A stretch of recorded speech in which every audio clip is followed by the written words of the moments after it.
जैसा हरसा। हे जमन मार मारो कि सुधर जाओ काहे तमने हम मैं सुनावत हो कि आका हमरे बहिनिया ई बताओ रे तो परी रहीस कि हम हम तो ना पढ़ी हमार बना कहते का गिरा काट दिन जाए ना काट दिया जाए का गिराए बहुत दिन होएगा। तब मैंने पानी बरसा रहा कि ज्यादा दिन होएगा हां बहिनी पानी बरसा तब 5 साल होएगा इनका दोनों मिले का आवत जात एको मुसरी नहीं रहे। अब हम दोसर करे परी तीसर। ए दहिजरी पुतऊ ई बताओ सुना सुना का कहवे एक ठो मुसरी नहीं भाई तो तोहर बप्पा वैसे दुई जने घूमत है। ई बताओ ऋषिया ने तो कही हां कहाओ कहाओ। देखो बाबू लोग जब ये 12 मास दिल्ली बम्बई कमात है तो मुसरी कहाँ से हुई है। अरे बता मारो। अरे हम मुंबई रही चाहे सऊदिया बोले सुन गरिया ना तोरे हिली जाओ हम चाहे मुंबई रही चाहे सऊदिया हाँ फोनवा ना करत रहन। मैंने बताओ बाबू कब फोन उस लड़के हुआ था फोन लड़के हुआ था। हाँ 3 साल बाद सऊदी साउथ है तोहरी तू लड़के तैयार रहा। हाँ तो 2-3 जगह हुआ था तोरे फोन ना होत कहा गौ नमो बताई दी ना लेकिन रहाई दो ना बताओ फोन लड़के होत है। ई बताओ हां तमने फोनवा कस के हुआ था हो हां हुआ तो है होत है। आज पहली बार बाबू सुनी था। हां मैं बताई दो सुनो। हाँ एक गांव रहा सोन बरसा पानी बड़े जोर से बरसा एक नार परी रही जस हरसा। तोरे दोनों बहन का नाय कही थे। ए अरे ननदी भौजिया अरे एक समवरिया बिरजा बनवा अहिला मेला पानिया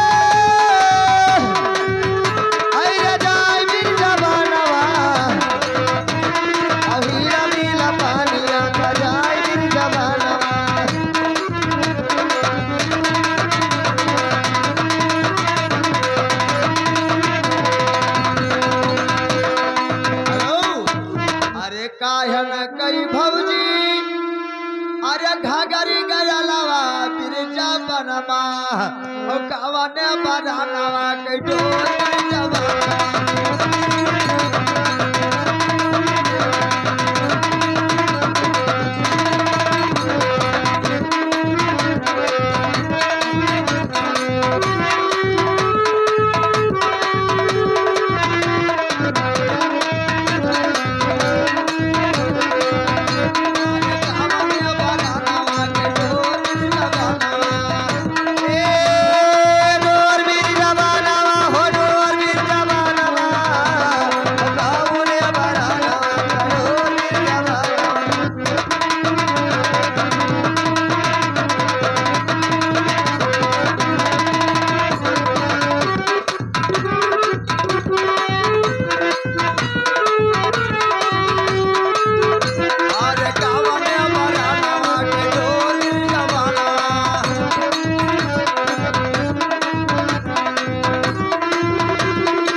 मटिया न के मरा अरे गगरी घया लवा बिरजा बनवा।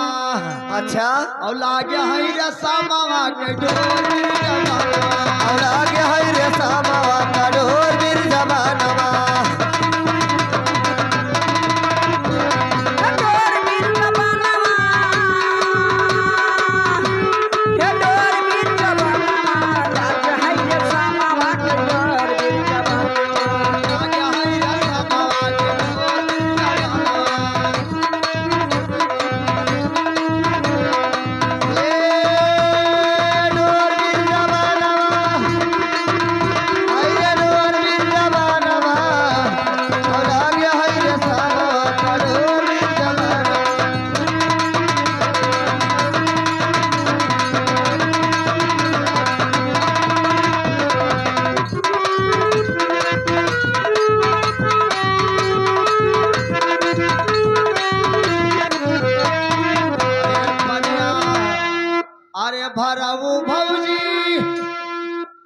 पानिया भरऊ न नदी अरे यही रे कुआनवा बिरजा बनवा और जोगिया मड़ैया आई घूम बिरजा बनवा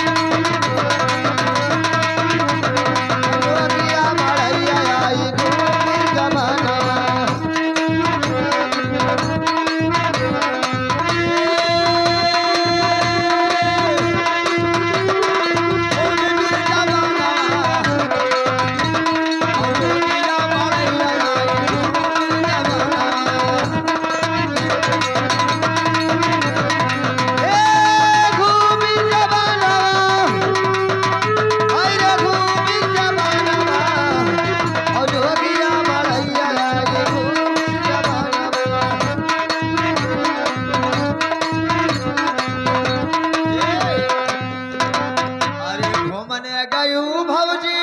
कहा अरे जोगी के मड़ैया बिरजा बनवा अब कहवा चोली मा सकायो बिरजा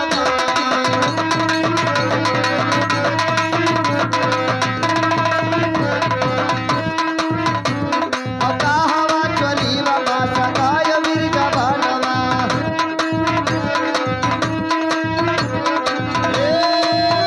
मा सकायो बिरजा बनवा